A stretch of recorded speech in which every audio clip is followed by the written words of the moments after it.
Welcome everybody to Forza Horizon 3, and today we're taking a look at the 1951 Holden FX Sedan. Now the production of this car started in 1948 and lasted until 1953, and the design was originally penned by Chevrolet, but it was not used as it was deemed as being too small for the US market, which personally I think is a travesty, quite frankly, because I think this would have gone down well had it had its own like engine from Chevrolet, etc. Because it's a pretty neat little package, quite frankly, and yeah, that's why this car looks a lot like a US domestic car from the time, because like I said, it's penned by Chevrolet, so that's why it looks awfully American. But it's a car that was built in Australia. It was the first GM car in Australia to have the Holden badge attached to it, and yeah, therefore this is a landmark car for the Forza series, as it is the first Australian vehicle. Now you might have thought that the FX Ute that we already have on this game via a barn find was the first Australian car, but that is actually based on this car itself. So yeah, you might be wondering what's the differences between this car and that pickup. Well, besides the body style, not all that much, quite frankly, because even the interior looks pretty much the same at the front.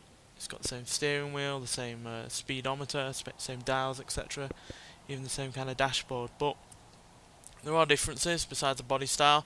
This, for instance, weighs 51 pounds less than the pickup, so it's yeah, fair decent lighter, and it's also you know, a little bit quicker in terms of acceleration. But yeah, practically it is the same. It's got the same engine, same gearbox, same rear drive. And speaking of the engine, it's a 2.2 litre inline-six engine producing 60 horsepower and 99 pounds-feet of torque, which is exactly the same as the pickup, but with this being a little bit lighter, it's obviously a little bit quicker in terms of acceleration. But it's still got the same 3-speed gearbox and yeah, same rear drive. So yeah, not massive differences, but that pickup, like I said, is obviously a little bit newer. So this is the first Australian car, and this is more of a car.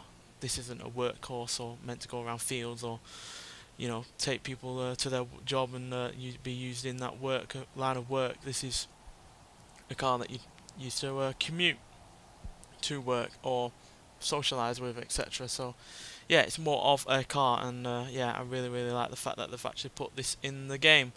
And yeah, to take a look at it, we're gonna take it out onto a circuit. Obviously it's not the quickest vehicle in the world, so probably might only do one lap. But yeah, we're still going to take it out there and see what it can do, so see you when we get there.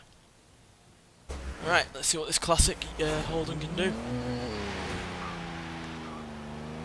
Now, like I said, it is 51 pounds lighter than the pickup, which in terms of acceleration does make a slight difference, as it can do 0 to 60 in 19 seconds, whereas the FX Ute can do it in 19.018, so ever so slightly quicker. Still can't do 100 miles an hour though, as its top speed is 84 miles an hour. So yeah, it's still got around the same kind of top speed as the FXU. Apparently on this game it is about a 1 mile an hour quicker. So yeah, again, a slight difference, but nothing remarkable, quite frankly. But it does actually feel a little bit better to drive, actually, because it is, like I said, lighter. So it feels a little bit more nimble on its feet, and yeah, I just enjoy this more of a it's more of an enjoyable drive as far as I'm concerned, because of that lack of weight compared to the pickup. No, it's not massively quicker or anything like that, but in terms of handling and hard driving, it does actually feel a lot, you know, better to drive. But it is still a car that's well over 60 years old, so it's by no means perfect.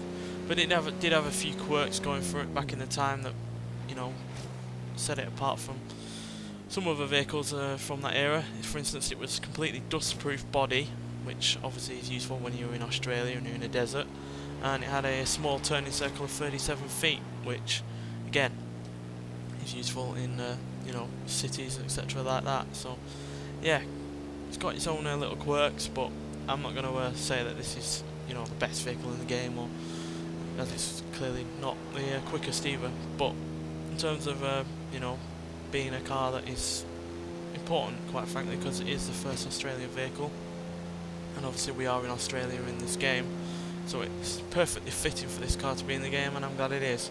Quite frankly, I hope we have more Holdens along the way, quite frankly, because I have seriously enjoyed all the new Holdens that we've had in this game, and yeah, it's been a real treat and a real discovery, because I love discovering new cars. I love researching about cars on this game that I've never heard of before, and this is another one of those cars. So yeah, really glad it's in the game.